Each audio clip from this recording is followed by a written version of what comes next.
Now, what we've seen since then is that in England, the Church of England no longer is governed by the Parliament, except in some secondary sense, but the Parliament gave the Church of England its own synod. And that synod now is able to make decisions affecting doctrine as well as practice, or the organisational affairs of the Church. And as a consequence of that, the General Synod of the Church of England has decided in favour of the ordination of women to the diaconate and the priesthood, and is about to agree to women being ordained as bishops. In other parts of the Anglican Communion, there is the ordination of practising homosexuals and lesbians not only as priests, but bishops. In fact, just in recent times in the Episcopal Church in the United States of America, there will be 2 women bishops, both practising lesbians, who are being ordained as bishops in the Episcopal Church. The question of divorce and remarriage, despite Henry VIII's divorce incidentally, the Church of England was always opposed to divorce, and you could not marry again if you were divorced in the Church of England until very, very recently. But you can today. The only people who get a divorce in England up until the 20th century really were wealthy people who could afford to pay the fees necessary to get the House of Lords to pass a particular bill to allow them a divorce. It was as difficult as that.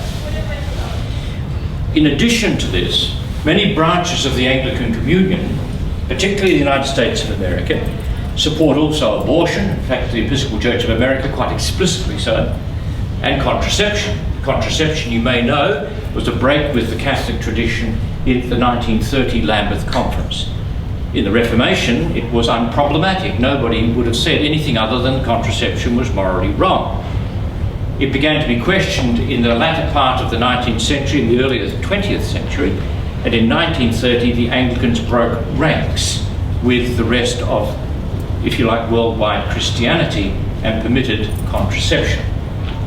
All of that is well able to be seen and is well documented, and if I had the time I could give you lectures on any one of those things, particularly in the area of contraception. There's an interesting article written just after the 1930s Lambeth Conference by the Bishop of Oxford, Bishop Charles Gore.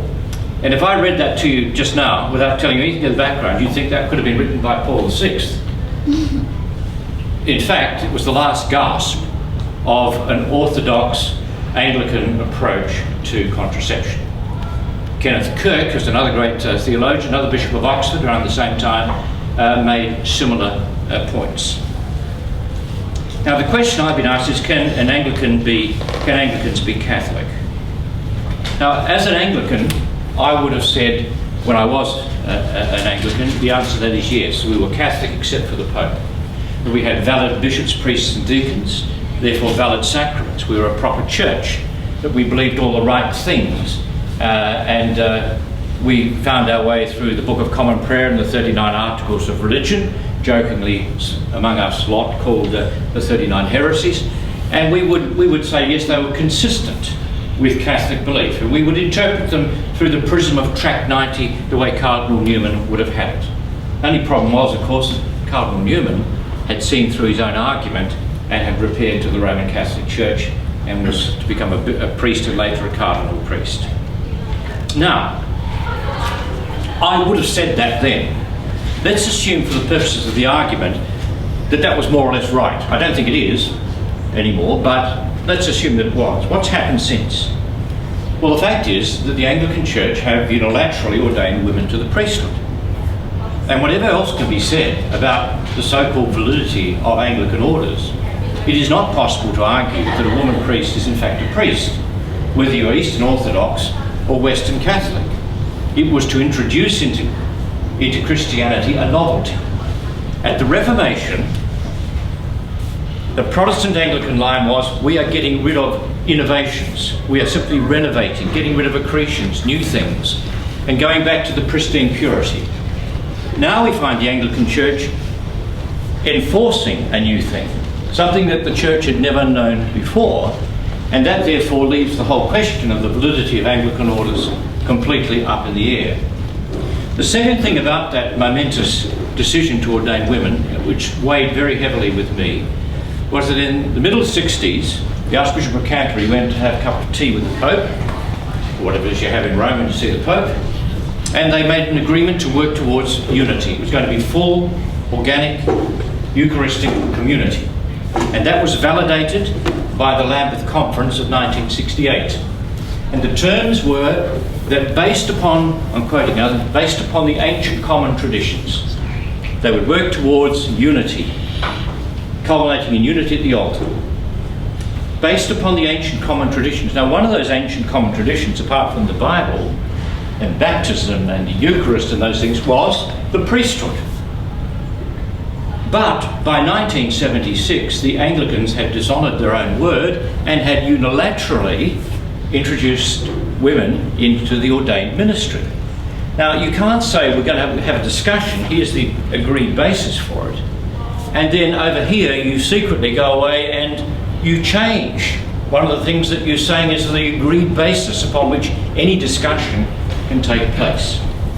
So I hold that therefore that whatever you could have said about an Anglican being a Catholic, brackets without the Pope, previously, can no longer be said, because there is no longer a valid ministry in the church, and therefore the Anglican Church cannot really call itself a church, but is in fact an ecclesial community, a gathering of Christians of like mind.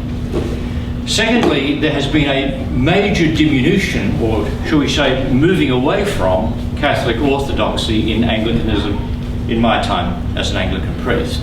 And that's not only in the doctrinal area, but in the moral area. I recall a book being published called The Myth of God Incarnate.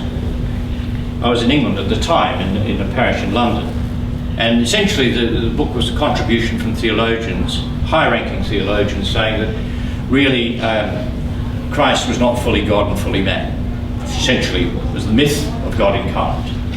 I remember talking to my bishop about that, and he said, well, he said, it's quite all right, old chap. Everybody's welcome in the Church of England, and it's a very big place. And I thought, well, ain't half as big as the Catholic Church, but never mind.